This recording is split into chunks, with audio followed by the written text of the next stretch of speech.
नमस्कार, click India देख रहे हैं आप और मैं हूं आपके साथ राजीव सिंह। जरा सोचिए, आप किसी से घृणा करते हैं और उसके साथ कुछ गलत होता है तो आप उसे सही ठहराते हैं, तालियां बजाते हैं, बड़ा मज़ा आता है। लेकिन वही चीज़ जब आपके साथ हो तो अचानक आपको अन्याय नज़र आने लगता है। क्या ये सही है? यही कहानी कुणाल कामरा की है। जब कंगना रनौत का घर बीएमसी ने गिराया तब उन्होंने इस पर संजय राउत के साथ बातचीत में इसे उचित ठहराया था। उनका तर्क ये नहीं था कि बीएमसी का कोई कानूनी आधार था, बल्कि उनका रुख ये था कि कंगना को सबक सिखाना जरूरी था। अब यह सबक सिखाने वाली राजनीति जब खुद उन पर लागू होती दिख रही है तो उन्हें अभिव्यक्ति की आज़ादी की याद आ रही है। जो इन्होंने महाराष्ट्र की इलेक्शन से किया है ना भाई साहब, बोलना पड़ेगा। यहाँ पे इन्होंने पहले क्या किया, शिवसेना बीजेपी से बाहर आ गई, फिर शिवसेना से बाहर आ गई, एनसीपी से बाहर आ गई, एक वोटर को 9 बटन दे दिए, सब कंफ्यूज हो गए। चालू एक जन ने किया था, वो मुंबई में एक बहुत बढ़िया डिस्ट्रिक्ट है थाने, वहाँ से आते हैं। तो सवाल ये उठता है कि क्या फ्रीडम ऑफ स्पीच चुनिंदा लोगों के लिए ही होती है या फिर ये एक सार्वभौमिक अधिकार है जो सभी को मिलना चाहिए। कामरा ने जो लिखा, जो गाया, उसमें एक नेता को गद्दार कहकर निशाना बनाया। ये कोई बौद्धिक व्यंग नहीं था, ये महज एक सतही और राजनीतिक पूर्वाग्रह से भरी पैरोडी थी जिसे सिर्फ वही लोग मनोरंजक मान सकते हैं जो ठाकरे गुट के समर्थक हैं। थाने की रिक्शा, चेहरे पे दाढ़ी, आंखों में चश्मा, हाय। थाने की रिक्शा, चेहरे पे दाढ़ी, आंखों में चश्मा, हाय। एक झलक दिखलाए कभी गुवाहाटी में छुप जाए, मेरी नजर से तुम देखो गद्दार नजर वो आए। थाने की रिक्शा, चेहरे पे दाढ़ी, आंखों पे चश्मा, हाय। मंत्री नहीं वो दल बदलू है और कहा क्या जाए, जिस थाली में खाए उसमें ही वो छेद कर जाए। मंत्रालय से ज्यादा फडणवीस की गोदी में मिल जाए, तीर कमान मिला है इसको बाप मेरा ये चाहे। थाने की रिक्शा, चेहरे पे दाढ़ी, आंखों पे चश्मा, हाय।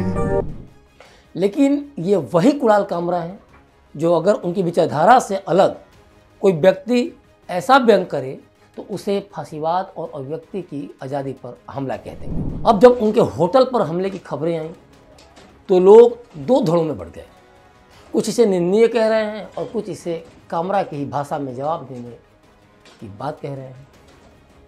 लेकिन असली सवाल ये है कि क्या कामरा को अब ये समझ में आएगा कि उन्होंने पहले जो किया था वो गलत था? अगर वो ईमानदारी से अपनी ही पुरानी बातें सुने तो उन्हें अपने तर्क के हिसाब से यह मानना चाहिए कि उनके साथ जो हो रहा है वह भी जायज़ है। क्योंकि जब उन्होंने कंगना के घर गिराने को समर्थन दिया था तो फिर उनके लिए यह कहना मुश्किल होना चाहिए कि उनका मामला अलग है। उसके इच्छा के अनुसार बीएमसी ने बुलडोजर चलाए, करेक्ट, उखाड़ दिया। तो जो हुआ उसका रिपोर्टिंग सामना में हुआ, उखाड़ दिया। झूठ तो नहीं है ना, तो ठीक है। आपको क्यों दुख हो रहा है? नहीं, मुझे तो दुख नहीं हो रहा है। मैं रिवाइंड फॉरवर्ड करके वीडियो बहुत बार देखा। ठीक है, कर लो आप। दुख नहीं हुआ मेरे को, तो देखते रहो आप। मेरे को अच्छा लगा, अच्छा किया। असल में ये पूरा मामला सिर्फ एक व्यक्ति के साथ नहीं बल्कि पूरे नैरेटिव के साथ जुड़ा है। क्या हम सभी को फ्रीडम ऑफ स्पीच का समान अधिकार मिलना नहीं चाहिए या फिर यह किसी खास विचारधारा तक ही सीमित रहेगा? और सबसे अहम बात कि क्या कामरा अब भी अपनी पुरानी राय पर कायम रहेंगे, जो कि मैंने पहले भी कहा, या फिर खुद पर आई मुसीबत के बाद उन्हें ये एहसास होगा कि अभिव्यक्ति की आज़ादी एक तरफा नहीं हो सकती। और यही असल सवाल है। जिस दिन इस सवाल को अभिव्यक्ति की आज़ादी के नाम पर कुछ भी बोलने बड़बड़ाने वाले समझ जाएंगे, मांग कर चलिए, न रणवीर इलाहाबादिया देश और समाज के लिए समस्या बनेंगे और न ही कुणाल कामरा।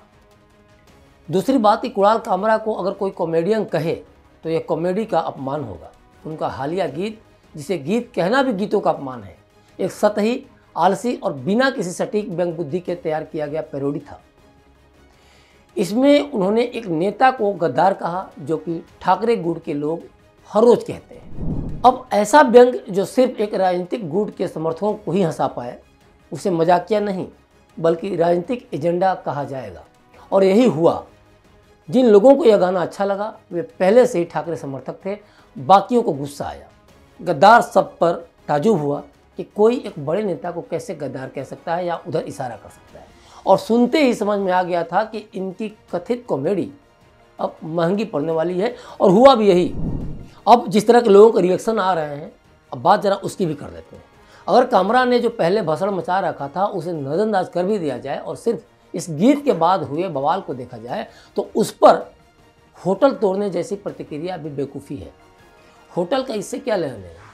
अगर शिवसेना बदले की राजनीति में उतर रही थी तो कम से कम अपना होमवर्क तो कर लेते। लेकिन सबसे बड़ा सवाल मैं फिर से दोहरा रहा हूँ कि क्या कुणाल, कामरा, कंगना रनौत या बाद में भी वे जो उलूल जुलूल टिप्पणियाँ करते रहे, अपनी पुरानी बातों पर वे कायम रहेंगे? क्या इन हरकतों पर कायम रहेंगे? और कामरा को वाकई निष्पक्ष होकर सोचने की आदत होती तो वे मानते कि उन्होंने पहले जो किया वही अब उनके साथ हो रहा है, यानी जिस भाषा का चयन उन्होंने खुद किया था वही उनके खिलाफ इस्तेमाल हो रहा है। बहरहाल इस पूरे मामले में सबसे हंसी की बात यह नहीं कि कामरा ने कैसा गाना बनाया या शिवसेना ने क्या किया, बल्कि यह है कि जो खुद बदले की राजनीति को सही ठहराते थे और वही इसके खिलाफ हो रहा है। बहरहाल आपकी इस पूरी खबर पर क्या प्रतिक्रिया है, हमें कमेंट बॉक्स में कमेंट करके जरूर बताएं और देखते रहें क्लिक इंडिया। शुक्रिया।